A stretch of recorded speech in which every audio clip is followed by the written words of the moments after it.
And Bandi Sanjay నిన్న ఒక చాలా సంచలన ఆరోపణ చేశారు సార్ కేసీఆర్కి సంబంధించి.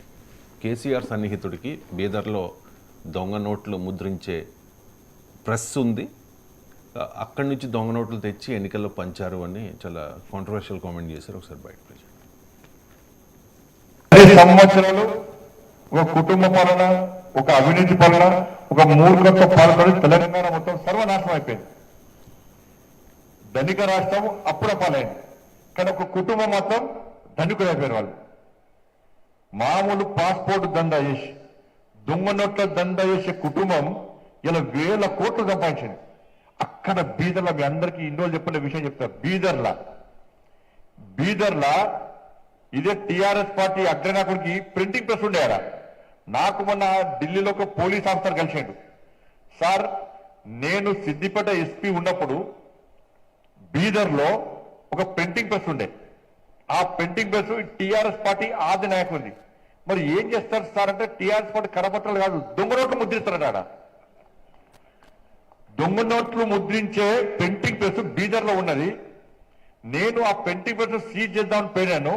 పోయేసరికి రాష్ట్రంలో నుండి ఒక ముఖ్య నాయకుడు నాకు ఫోన్ చేసి, మీకు డ్యూటీ అక్కడ లేదు, మీరు పోకండి అని చెప్పి నన్ను ఆలోచిస్తే నేను పోలేకపోయినా. అంటే దొంగ నోట్ల దంద కూడా చేసిన వీళ్ళు. ఎన్నికలప్పుడు, ఉద్యమం అప్పుడు, ఎన్నికలప్పుడు బీఆర్ఎస్ టీఆర్ఎస్ పంచింది అన్ని కూడా దొంగ నోట్లే. మరి ఆ నోట్లు అప్పుడు ఎట్లా వెళ్ళి అప్పుడు దొంగ నోట్లు మనకు తెలియదు. కొత్త వాళ్ళకు రైట్ సార్. బండి సంజయ్ కేంద్ర హోంశాఖ సహాయ మంత్రి, ఆయన వెళ్ళే ప్రయత్నం చేశారంట, కానీ ఎవరో అడ్డుకున్నారంట. మరి ఇది చాలా కీలకమైన కామెంట్. ఎందుకంటే ప్లేస్ చెప్తున్నాడు, పర్సన్ కూడా చెప్తున్నాడు, బీదర్ అంటున్నాడు, అక్కడ ఎస్పీగా పనిచేసిన వ్యక్తి అంటున్నాడు. సో మరి అంత అక్యురేట్గా గూగుల్ పే జీపీఎస్ లింక్ దాకా చెప్తున్నాడు. మరి అప్పుడు ఎవరు అధికారంలో ఉన్నారు కేంద్రంలో, రాష్ట్రంలో కర్ణాటకలో ఎవరు అధికారంలో ఉన్నారో చెప్పలేదు మనకు. మరి అది అంటే ఎన్నికలు వచ్చినప్పుడల్లా అక్కడే ప్రింట్ చేసి పంచుతున్నాను అంటున్నారు. మరి కర్ణాటకలో అంతకుముందు బీజేపీ అధికారంలో ఉంది. మరి బీజేపీ అధికారంలో ఉన్నప్పుడు కూడా బీదర్లో మరి జరిగిందా? లేదు. మీకు దేశంలో బీజేపీ అధికారంలో ఉంది. దొంగ నోట్లను అరికట్టే అధికారం కేంద్రానికి లేదా? ఇప్పుడు మీకు డిమానిటైజేషన్ ఎందుకు తెచ్చారు? దొంగ నోట్లను కంట్రోల్ చేసడానికి కదా డిమానిటైజేషన్ తెచ్చింది. అంటే కేంద్ర ప్రభుత్వ పరిధిలో ఉన్నట్లే కదా. దాన్ని బట్టి కౌంటర్ఫిట్ కరెన్సీని కంట్రోల్ చేయడం అనేది నాకు తెలిసినంతవరకు అది హోమ్ మినిస్ట్రీగా మరి ఫైనాన్స్ మినిస్టర్ చూడాలి. బట్ డెఫినెట్గా హోమ్ మినిస్ట్రీ కూడా పాత్ర ఉంటుంది. సో మరి ఇక్కడ క్వశ్చన్ ఏంటంటే, ఒక బీజేపీ నాయకుడిగా ఆరోపణ చేయడం వేరు, కేంద్ర మంత్రిగా ఆరోపణ చేయడం చాలా సీరియస్ ఆరోపణ, మామూలు ఆరోపణ కాదు. ఇందులో కేసీఆర్ పైన బీఆర్ఎస్ పైన ఆరోపణ చేశాడా, అదే ఒక పొలిటికల్ యాంగిల్ పక్కకు పెడితే, దొంగ నోట్లు అంటూ ముద్రిస్తే అది రాజకీయాల్లో ఏమన్నా రేపు తీవ్రవాదుల చేతుల్లోకి కూడా వెళ్ళచ్చు కదా. అందువల్ల దేశ భద్రతకు సంబంధించిన అంశం, అది దేశ ఎకనామిక్ సెక్యూరిటీకి సంబంధించిన అంశం, దేశ ఆర్థిక భద్రతను దెబ్బతీస్తే దొంగ నోట్లు, దేశ తీవ్రవాదుల చేతుల్లోకి దొంగ నోట్లు వెళ్ళి దేశ భద్రతను దెబ్బతీస్తుంది. మరి దేశ భద్రతను, దేశ ఆర్థిక భద్రతను దెబ్బతీసే పని విషయంలో క్యాజువల్గా సెంట్రల్ మినిస్టర్ స్టేట్మెంట్ చేసి వదిలేస్తే దేశానికి ఎంత ప్రమాదము? ఎందుకు మోడీ ప్రభుత్వం దీనిపైన చర్య తీసుకోవడం లేదు? బీజేపీతో పెద్ద సమస్య ఏంటంటే, కేసీఆర్ పైన ఎన్ని ఆరోపణలు చేశారో మనకు లెక్కలేవు. కేసీఆర్ 1,00,000 కోట్లు తిన్నాడు, కాళేశ్వరంలో తిన్నాడు, అన్నిట్లో తిన్నాడో లిస్ట్ అంతా చెప్తారు. కానీ కేసీఆర్ మీద కేంద్ర ప్రభుత్వం ఒక్క కేసు పెట్టలే. మరి మోడీ ప్రభుత్వం ఎన్ని కేసులు పెట్టింది? ఎన్ని సిబిఐ, ఈడీ ఎన్నిసార్లు కేసీఆర్ని పిలిచింది నాకు చెప్పండి. మరి ఎందుకు పెట్టడం లేదు? మీరు ప్రతి ఒక్క ప్రతిపక్ష నేత పైన కేంద్ర ప్రభుత్వం పడుతుంది.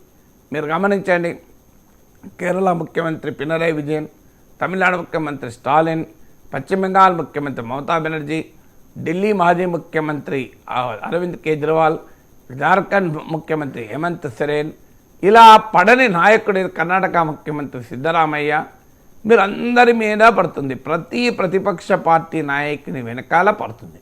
ఇవాళ సిబిఐ, ఈడీ పెట్టిన రాజకీయ నాయకులపై పెట్టిన కేసుల్లో 95% ప్రతిపక్షాలపైనే. మరి only KCR is an exception. ఏంటి ఇది మతలబు? మీరు పబ్లిక్ డొమైన్లో కామెంట్ చేస్తాను, జైల్లో గది కూడా రెడీ ఉందని, కానీ ఏ చర్య ఉండదు. అది 2014 నుంచి ఇప్పటి వరకు ఉండదు. సో ఈ మతలం ఏంటో చెప్పాలి. మొదలు దొంగ నోట్లను అరికట్టాల్సిన మోడీ ప్రభుత్వం డిమానిటైజేషన్ తెచ్చి భారతదేశ ఆర్థిక వ్యవస్థను ఇప్పటి వరకు కోలుకోకుండా చేసింది మోడీ ప్రభుత్వం. ఎందుకంటే దొంగ నోట్లను అరికడతామన్నారు. మీరు 2016 తర్వాత 2025 వరకు ఎకనామిక్ గ్రోత్ రేట్స్ మీరు లెక్క తీయండి. బిఫోర్ 2016 ఉన్న వృద్ధి రేటు ఇప్పటికీ రాలే, ఈవెన్ టుడే రాలే. అంతగా ఆర్థిక వ్యవస్థను కోలుకోకుండా దెబ్బతీసింది. లక్షలాది మంది ఆదాయాలు, కోట్లాది మంది ఆదాయాలు దెబ్బతీసింది.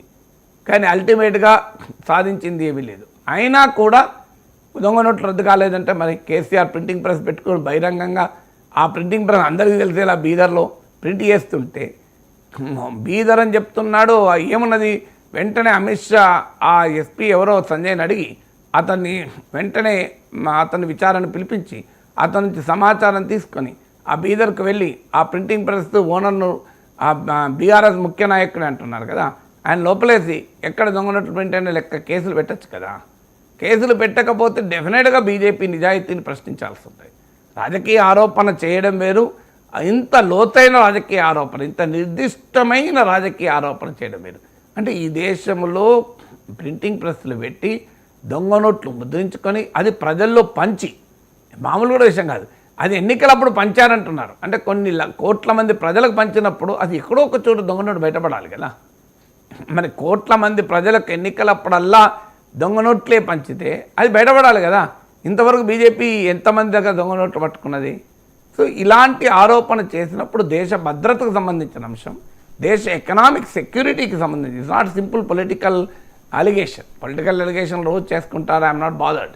కానీ ఇది వెరీ సీరియస్ అలిగేషన్ కదా. అందులో యూనియన్ హోమ్ మినిస్టర్, హోంశాఖ సహాయ మంత్రి చేస్తున్న ఆరోపణ. సో డెఫినెట్గా మోడీ ప్రభుత్వ చిత్తశుద్ధికి ఇది ఒక పరీక్ష. ఇలాంటి దొంగ నోట్ల ప్రింటింగ్ ప్రెస్ ఈ దేశంలో బహిరంగంగా దొంగ నోట్లు ముద్రించి ప్రజలకు పంపిణీ చేస్తుంటే 10 ఏళ్ళుగా మోడీ ప్రభుత్వం ఏం చేస్తుందన్న ప్రశ్న